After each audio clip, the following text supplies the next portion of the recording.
Hello guys, good afternoon and welcome back to another exciting Doctor Who review of my Doctor Who marathon.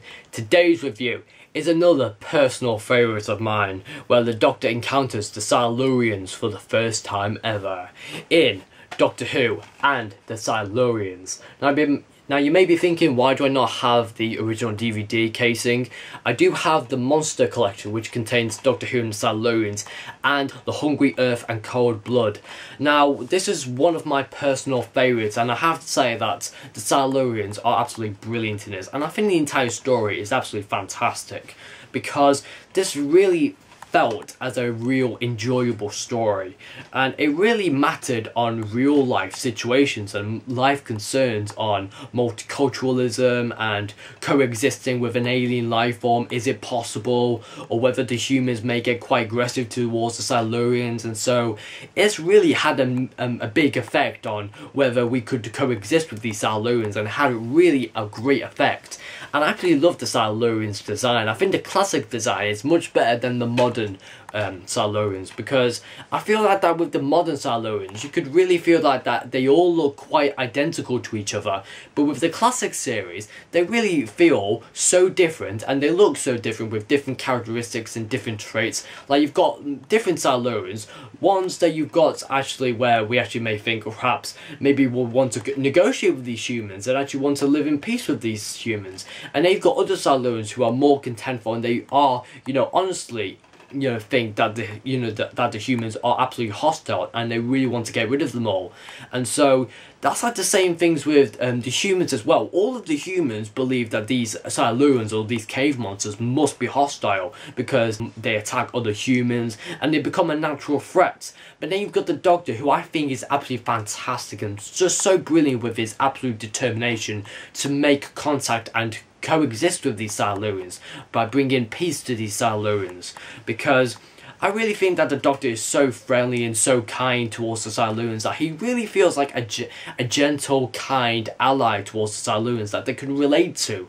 And I think with the Doctor, with his powerful determination, when he's trying to talk to the Silurians, he learns so much about their race, of how they lived 200 million years ago. And then Jon Pertwee was also talking about how the humans have now lived upon the Earth, and how the Silurians have been underground living on Earth for all of these years. And so honestly, I think Jon Pertwee is absolutely fantastic in this, with his absolute brilliant acting, and I think the whole direction of this is absolutely brilliant. Along with the writing written by Malcolm Holt, who I have to say is a brilliant writer, and also he was one of the writers who wrote the Fabulous War Games, so the story also has to be brilliant. So yeah, Malcolm Holt did a really good story on bringing the Silurians into the story, of where the introduction story was really people going out into caves, investigating, and then they heard some strange noises. And I think the music in this, I have to say that the music in the story is absolutely brilliant in this, and it really is like an adaptation of more old music with using old instruments to create a soundtrack that really relates to the Silurian era back in 200 million years ago. So it really felt more like a soundtrack that related to the Silurian time era, which I really liked. And I thought that the cave monsters were quite good. I mean, the big huge dinosaur was absolutely enormous but brilliant in graphic effects.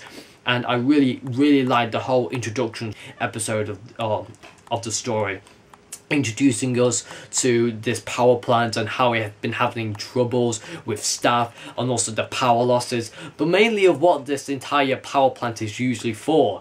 They try to provide cheap and safe atomic energy by transferring nuclear energy into electrical energy for more uses, but they have been having trouble with staff and nervous breakdowns of the cyclotron, because the cyclotron, it sort of has a kind of a weird and dizzy effect on some staff members, and they really go a bit insane. And then you've got the power losses, which are an absolutely major threat to the entire operation of the entire power plant, because if the power losses aren't controlled and they aren't brought back online at all, then the entire nuclear reactor will become a great atomic bomb, which could destroy the entire power plants, which is really lethal and quite dangerous. I have to say that this story is really good for its introduction, introducing us to the cause straight away on what's actually been happening. You get to see loads of character traits which I quite like in the story, and also we get to see loads of the suspicions going round of how units are getting involved, and everyone doesn't like that at all. You see Dr. Quinn and Miss Dawson having a thing with each other, and you've got Major Baker, who is not a big fan of units and really believes that they're saboteurs in the caves causing all these power losses. And so there was loads of really great stuff I like about this story. Now, what I like about this story is that I feel like that this story has a mirroring effect on what's happening in the real world. I mean, you've got multiculturalism, you've got, humans and Silurians coexisting with each other, and and honestly, all of the humans really believe that these Silurians are absolutely hostile and they just won't coexist. And it really feels like a modern adaptation with Muslims and other religions coexisting with each other, and they just don't get along with each other. And so it really feels like a real modern adaptation of multiculturalism, and it is quite subtle, this story. It really puts that message outwards, but it doesn't push it right straight in your face. It's quite subtle, but it makes you think in your subconscious that this is actually happening, and this could be a adaptation of this, of what's happening in the real world. And so yeah, that's what I really like, and I think that's the most important message about this, of how different races or different religions can coexist with other religions and races. And same thing with Silurians. The Silurians are an intelligent alien life form, and how they can coexist with the humans, and that's what I really like. And I think that message really sums up this entire story and really puts out a life message in the story. And I really like that how this story does that, but it doesn't really pushes this message straight into your face. It's quite subtle, but it plays along with the entire story, and I really like that. But also I quite like that the Silurians, they don't feel like that they are the invaders. They are the life form that actually are getting invaded by the humans, which actually the humans are actually seen as the invaders, and they just really don't like the Silurians. The Silurians are completely harmless. They don't really care about the humans. They just really want to live in peace. But as the stupid soldiers completely decided to have a look and discover what's in those caves and find Silurians, and they decided to shoot one, the Silurians' honest reactions were that these humans are absolutely hostile and we must destroy them before they destroy us. And I think that Major Baker was the cause of all this, because with his irresponsibility, his arrogance and his vicious personality towards to deal with these saboteurs in the caves, and he was really determined to stop these saboteurs or these alien life forms or Silurians from stopping in draining the power losses. And he really wanted to do his job. But with Major Baker, I didn't like his personality at all. I absolutely didn't like his character. I thought he was quite arrogant, and he was very vicious towards the Silurians, and he really was the cause for all of this. If Major Baker didn't shoot at the Silurians, none of this would have happened. But Major Baker is mainly the cause for this, in my opinion, because I really believe that Major Baker was so arrogant, and he was really determined to destroy or get rid of these saboteurs once and for all. But instead,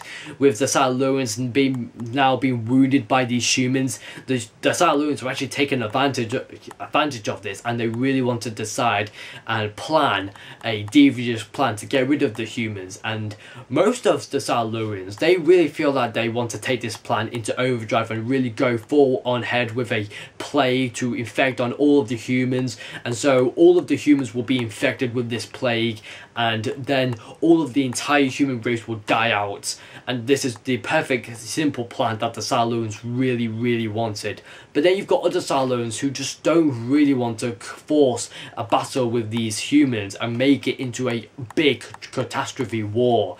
There's so much Silurians don't want that, and I think it's only one Silurian that just doesn't want any conflict between the humans. And unfortunately, that Silurian does get killed, but I really liked all of the Silurians' personalities and their traits, and how they really don't like all of the humans, and they feel that they must be destroyed.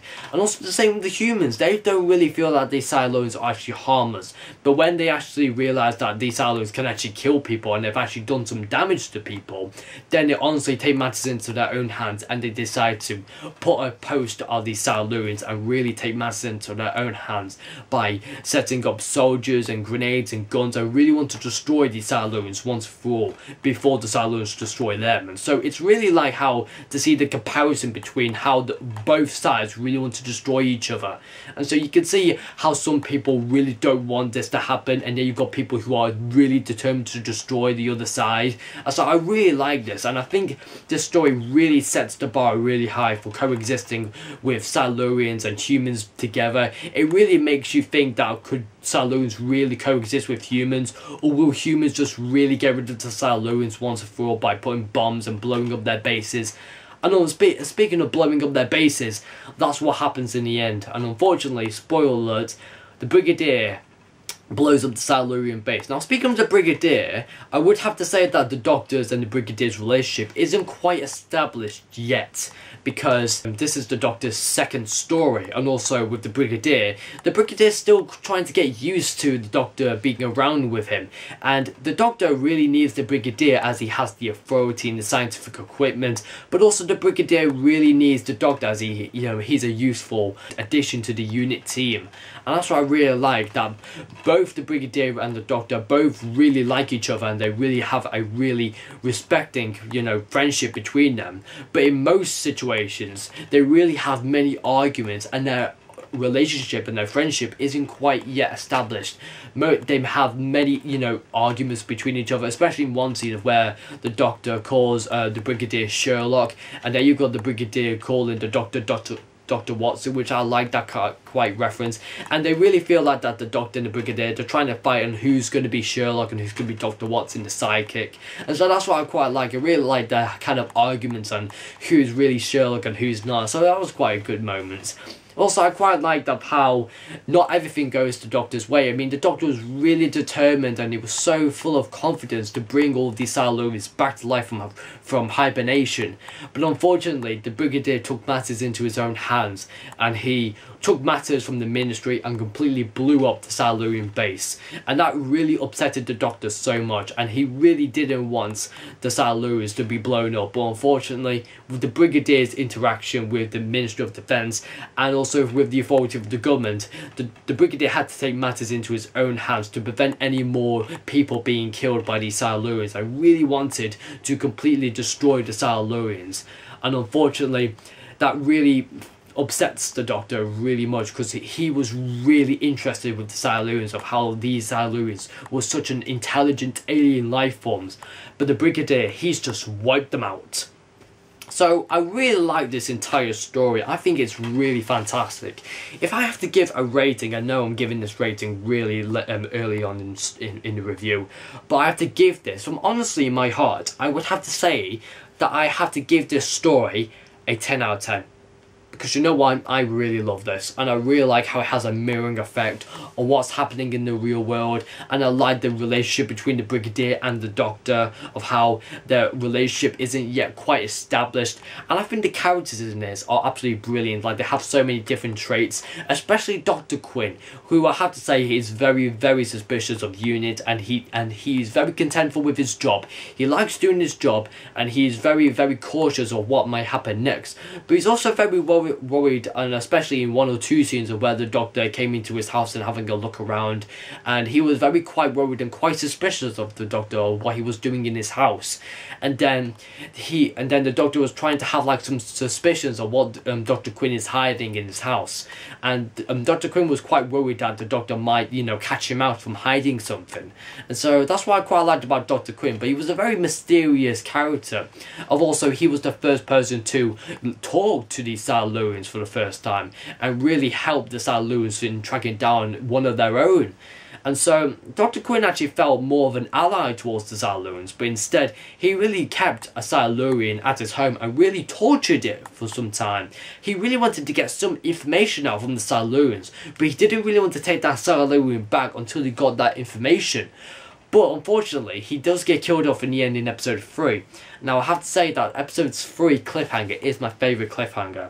to be honest with you, it is such a dark, creepy, eerie moment of where the Doctor goes into Dr. Quinn's cottage home, and then the Doctor's trying to search around to find Dr. Quinn and have a little chat with him before it's too late of actually what might happen to these Silurians and also with the humans as well, and how Dr. Quinn must cooperate with the Doctor. But instead, there were some scenes and the music absolutely blends in with the entire scene really, really well. I absolutely loved the scene so much. And even so, when the Doctor turned into the living room, and then in the distance you saw a Silurian creeping up with his hand and his claws, really created some moments that's going to happen, a cliffhanger, a deadly cliffhanger is going to come into play. And that's what I really like about this entire story, that it really changed situations really, really quickly. And then as the Doctor goes into the room and finds Dr. Quinn dead, he actually finds Dr. Quinn's dead. And unfortunately, he picks up the beeping device which Dr. Quinn has been using to track down the Silurian. And then the Silurian comes out from his hiding spot and meets the Doctor face to face. But even so, the Doctor isn't yet terrified. He's just a bit shocked, really, and just goes up to the Silurian, very contentful, very friendly, very kind. He doesn't really put, a karate chop on it. The Doctor really feels like that this is an alien life form, and he really feels quite kind and very friendly towards the Silurian. But then the Silurian goes off in the home, but then the Doctor gives out one big point: unless you tell us what you want, the humans will destroy you. And that's an honest fact, that the humans will destroy the Silurians if the Doctor doesn't know what the Silurian wants in the first place. And so that was an interesting scene for me, and I really liked that cliffhanger in episode 3 where the Silurian just comes out from his hiding spot and it really reveals what the Silurians actually look like in real life. And so that's what I really like about episode 3 cliffhanger. Also, I really like that most of the location filming of where they used the filming for the cottaging, and also they were trying to find a mysterious creature, and also the scenes of where the Silurians were, well, one of the Silurians who was actually wounded actually came up from the surface with all the, you see the first time of the claws, and then you see the silhouette of the shadow in the bright sunny sunsets. I absolutely love that scene. I think that's really, really beautiful scene. It really is, and I think it's a tremendous great scene to film that kind of scene of where you see the kind of silhouette of the Silurian in like a bright red sunny sunset. It was really fantastic. And also I quite like the location filming of where the soldiers and all the authoritative soldiers and guards are looking for this Silurian, like it's all almost like some kind of manhunt. And then I really like the location filming, it's really fantastic, and especially the barn. The barn is absolutely creepy, and even so the episode's 2 cliffhanger, it's also where Liz Shaw is stuck in the barn and the Silurian reveals his claw and it really goes up to Liz Shaw and attacks her. That was really freaking. I really liked the barn. I think the barn was a really interesting scene to use for the Silurians to attack Liz Shaw and also to attack the farmer. Really created some kind of awareness that these Silurians can actually attack people, but they only attack for survival, as the Doctor said.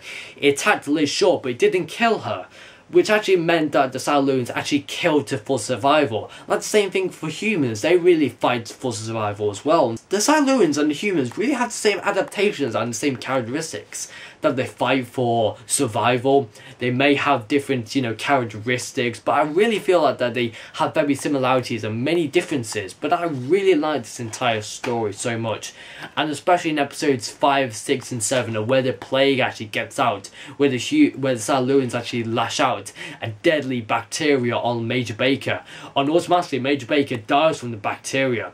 And unfortunately, the bacteria spread throughout the entire episodes of episode 5, episode 6, and it really causes some desperate awareness of that this deadly bacteria can actually spread over the entire population of London and can actually affect everyone. And even so, where the scenes of in the train station, such a busy place of where you can spread the disease very, very easily, and you can see so many people dropping to the floor with this deadly bacteria illness. And it was a very shocking, a very terrifying moment of where all of the humans and all of the people were dropping down to the floor of some illness from the bacteria.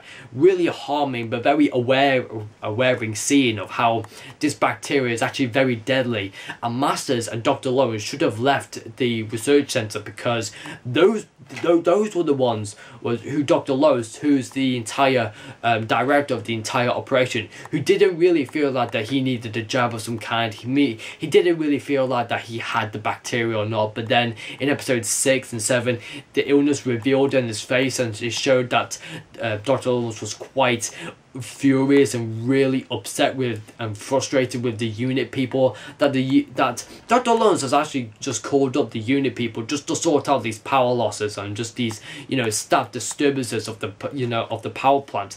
But instead, what they've been doing, they haven't been doing anything to Dr. Lawrence's, you know, expectations and his importance. Dr. Lawrence just really wants to get on with his job and really wants to get on, and he doesn't really want UNIT being involved. He just wants UNIT just to get out of the way with, because UNIT are wasting their time trying to find this Silurian or the cave monsters, and Dr. Lawrence just is really incompetent with the work of UNIT and how they're trying to find these cave monsters, and he's just really frustrated with all of the UNIT personnel. And so, unfortunately, Dr. Lawrence does get killed off in the end because of the bacteria. But I really feel sorry because he really felt so determined within his job, but he felt so furious and so incompetent with units that they couldn't really do what Dr. Lawrence informed them to do. Dr. Lawrence just really wanted UNIT just to deal with the power losses, and that was it, job done. But instead, UNIT took matters into their own hands by trying to find these Silurians or what these Silurians were up to, and so they really took matters into their own hands. But instead, they didn't really, and Dr. Lawrence really died off because of the bacteria, and especially Masters, who I have to say, his personality was quite strange. He has a big authority figure as well as with Dr. Lawrence as well. He really felt as more of a Minister of Defense, really, who really took control of the entire operation and really had a very authoritative figure, really, and he really felt in control and had so much power towards everybody else. But unfortunately, with him leaving the building and going into London, he actually spreads the disease to everybody in the train station, to many other people around the world. And so this actually becomes a nasty effect to, you know, people all around the world. It becomes a really terrifying threat because this disease is actually becoming really deadly, and people are actually really quite worried that there may not be a cure for it. And so the Doctor really works his socks off by trying to find an antidote for it. He tries to find all the drugs in the world and tries to find the perfect antidote to cure this disease. And eventually he finds the cure, and he sends the message to all of the hospitals. I mean, he spent all night and all day trying to find an antidote for the cure, because with any day gone, many humans would have been dead by now. And so he really risked his life on finding the true antidote to find and cure this disease from spreading from the entire over all around the continent and all around the world. And so he was really determined to find a cure for it. And so that's what I quite liked, and although I really liked the Doctor's determination not to stop resting, he kept on fighting. He kept, you know, making peace with these Silurians, and he really wanted these Silurians to coexist with the humans. He was so determined. There was actually one scene of where the Doctor actually won, you know, almost like a situation in a scene of where the Doctor is talking to everyone of how these Silurians are actually very harmless, and the Doctor actually wants to make contact and make peace with these Silurians, but instead Miss Dawson comes in, and the Doctor at that moment really feels like that he's won the humans over, because the Doctor's not really facing just the Silurians in the story, but he's also facing the humans, his allies as well, and it's just really, can he trust the ability of humans to coexist with. But unfortunately, as Miss Dawson comes through the room and tells to Dr. Lawrence and Masters that Dr. Quinn's been killed by these Silurians, at that moment the Doctor really felt that he's lost it. He's just completely lost the battle to win the humans over. And with Miss Dawson telling that Dr. Quinn's dead, they honestly knew that these Silurians must be dealt with immediately and they must be destroyed. And so unfortunately the Doctor almost won the humans over, but instead Miss Dawson completely ruined the Doctor's chances of winning the humans over. But instead, unfortunately, Miss Dawson really has a real different trait in this entire story, and I think her character is really suspicious. And I feel like that she is very cautious and quite worried of how all of these people are getting quite killed by these Silurians, and she really doesn't want to take any risks involved. She also has a thing with Dr. Quinn, and again, both Dr. Quinn and Miss Dawson have a thing with each other, and they really have so much suspicion of how these unit personnel can actually get in, can interfere with their plans. And so both of them, and even so Miss Dawson, really feels that these Silurians must be dealt with permanently, and then she also has an immediate response that we must attack the Silurians first. She has different traits in this story, which I quite like. At one moment, she agrees that we must tell the Doctor and the Brigadier of what's happening here. But then, as a few episodes later, she basically decides, alright, I'm sorry, Doctor, I can't tell you anything. And so her traits really decides in many different episodes on what her thoughts are going right at this moment. And she really believes that these Silurians are absolutely hostile and they must be dealt with. But I have to say that the Silurians are absolutely brilliant in this. They're really fantastic, and even the way that they waddle in their movement, I really liked, and also the voices as well. Many of the Silurians really feel as a very friendly and very harmless, intelligent life form, and that's what I really like about these Silurians. Although with the modern adaptation of The Hungry Earth and Cold Blood, I really think that The Hungry Earth and Cold Blood, their Silurians really feel like they're more there for revenge, and they don't really want to, live in peace. They just really want to destroy the humans and take back revenge from destroying their base back in the past. And so that's what the Silurians really wanted in the first place from The Hungry Earth and Cold Blood. But I think that the Silurians in the 1970s are absolutely better. And I think that their story really sums up what's happening in the real world today. And it really puts out a real message towards everybody else who's watching it on television, and it really gives, and it's quite a subtle message, but yet get inside your subconscious, which makes you think that this is actually happening, and this could actually really have a real life adaptation of what's going on in the real world. And so I really like that. It's really ingenious. And I think that this entire story is really, really fantastic. I think the characters are brilliant. And I think Liz Shaw is quite brilliant as well. Although she has really great scientific moments, she helps out the Doctor. She becomes quite authoritative when talking to the Doctor, which I quite liked. Because for most of the scenes where she was basically interviewing most of the humans and trying to gather information for the Doctor, but she took matters into her own hands for once. I really went against the Doctor's orders. And she really decided to have some authority and go against the Doctor for once. And I really like her personality, and I think she really has a brilliant mind, and she's quite professional within her job. And I really like how she really keeps secrets to herself, but instead she sometimes has to give away the secrets, but she speaks with heart, and also she's there to base around to give the Doctor, and also to tell everybody on what the Doctor's actually planning, because she knows on what the Doctor is actually planning. She actually tells Dr. Lawrence, Miss Dawson, and also Masters that the Doctor was actually going to go down into the caves and actually trying to make contact with these Silurians, but instead Miss Shaw really took matters into her own hands and really gave out a personal response from her. And I really liked her personality in the story. It's just, she was really brilliant in this. And also, I thought the Brigadier was also quite good at this for some time. I thought his authoritative figure was really great. And also, I thought that his, controlment of the entire situation was really great.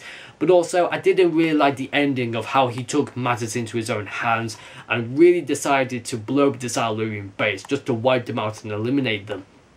I would have to say that this story is really fantastic, and I have to give out 10 out of 10 performances from everybody in this story, and as well with the writing, and it's been well directed by Timothy Cohn, which I have to say is a very underrated director, but I have to say that this story is really fantastic, 10 out of 10 rating, and especially the Doctor is absolutely wonderful in this. Very kind and very friendly towards the Silurians. He's very determined to make contact and make peace with these Silurians.